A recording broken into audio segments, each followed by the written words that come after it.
Bismillah. Assalamualaikum warahmatullahi wabarakatuh. Baik, teman sekalian, kita sekarang berada di Bukit Al-Khandamah. Ya. Namanya Jabal Al-Khandamah atau Bukit Al-Khandamah. Bukit ini bukan hanya menawarkan view yang bagus, ya. Dari sini kita bisa melihat Tawar Zamzam, Burj Sa'a, lihat matahari terbenam, kemudian ada bebukitan dan kawasan yang lainnya. Tapi juga bukit ini menyimpan nilai histori, ada sejarah yang sangat banyak, ya. Nah, di antaranya adalah dulu, ya, Rasulullah pernah ditanya, ya. Jadi tentang beliau.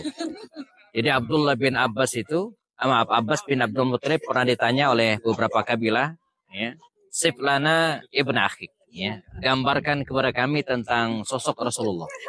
Maka kata Abbas bin Abdul Muttalib, paman Rasul SAW, wallahi demi Allah, innahu a'zamu minal khandamah. Jadi Rasul itu katanya demi Allah, dia lebih mulia, lebih besar daripada Bukit Khandamah. Jadi di masa Rasulullah, ya, Bukit Khandamah adalah bukit yang paling gede, ya, bukit yang paling besar di kawasan Mekah ini. Tapi bukan bukit yang paling tinggi, ya, tapi bukit yang paling besar. Nah, Rasulullah itu digambarkan, ya, beliau lebih besar, lebih mulia, lebih agung daripada Bukit Al-Khandamah. Nah, ini peristiwa pertama. Kemudian yang kedua, ketika Mekah ini ditaklukkan oleh kaum muslimin dalam peristiwa Fathu Makkah tahun ke-8 Hijriah, Rasulullah, ya, mengepung Mekah ini dari 5 penjuru. Nah, salah satu penjuru itu dipimpin oleh Khalid bin Walid. Ya, dia mengepung dari daerah Ajiat, kira-kira demikian. Dan kemudian beberapa tokoh Quraisy waktu itu, ya, sempat kabur, melarikan diri. Dan di antara yang kabur itu adalah Ikrimah bin Abu Jahal dan Sofwan bin Umayyah. Jadi keduanya kabur lewat sini sebelum kemudian keluar kota Mekah. Pada akhirnya dua orang itu menyerah kepada Rasulullah dan masuk Islam. Jadi banyak syair-syair yang menjelaskan bahwa keduanya kabur meninggalkan kota Mekah lewat bukit tinggi ini, ya.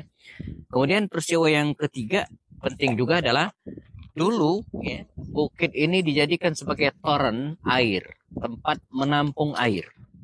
Nah, jadi air hujan, entah bagaimana caranya, ditampung di bukit ini untuk kebutuhan berikutnya pada musim-musim kemarau, kemudian dialirkan, ya.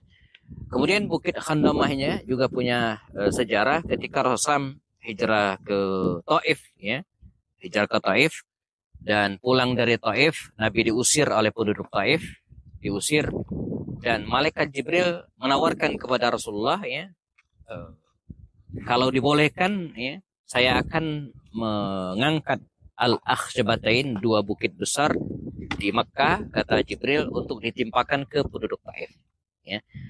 Nah, ulama mengatakan Al-Akhsyabatain, 2 bukit besar itu diantara adalah Bukit Khandamah ini. Jadi kebayang oleh kita kalau bukit ini diangkat oleh malaikat Jibril, ditimpakan ke penduduk Taif, pasti akan binasa. Tapi Rasulullah dengan sikap rahimnya, ya, pemaafnya, ya, memaafkan. Bahkan beliau mengatakan jangan, karena saya berharap justru dari generasi mereka akan lahir, ya, generasi muda, anak-anak muda yang membela Rasulullah atau membela Allah SWT, ya.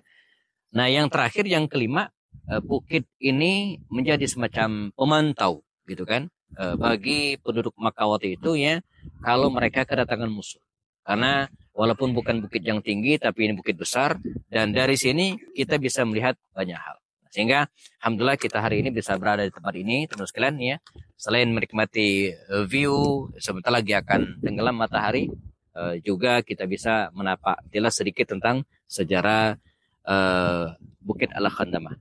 Semoga teman-teman yang dimanapun berada diberikan rezeki oleh Allah SWT untuk bisa kunjung ke Al-Masjidil Haram, Masjid Nabawi di Madinah, dan melaksanakan haji atau umrah. Saya Happy Ani Baswani bersama dengan Jiji Amani. Assalamualaikum warahmatullahi wabarakatuh.